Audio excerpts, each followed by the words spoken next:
ale, ale, ale, ale, ale, Zaragoza, ale, ale.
Expira el partido, se acaba, 40 segundos finales, centro de Griezmann, la saca una vez más Oliveira, se aferra a la victoria de Eibar, Saúl, toca por el medio, Coque la cambia, la metió toda para Juanfran por el otro lado, viene Juanfran, 20 segundos finales, para Correa, para Angelito, Correa, un bocapié por abajo, ahora sí puede ser, está, gol, gol, Borja, gol.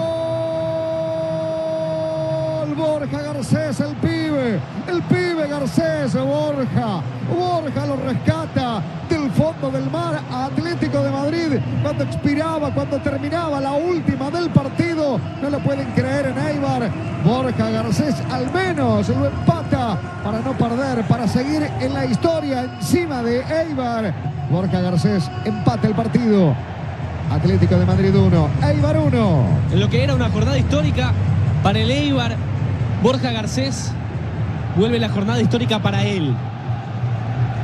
Con su Atlético de Madrid ahí, haciendo el control, sacando el remate. Correa también había venido de la banca. Le funcionan en esta acción los cambios al Cholo, más allá de que ninguno de los dos se había metido del todo en el partido. Había tenido una antes, había estado Dimitrovic. En esta le metió alma y vida ese derechazo a Garcés para decretar el empate y para sacarle el caramelo de la boca a Eibar.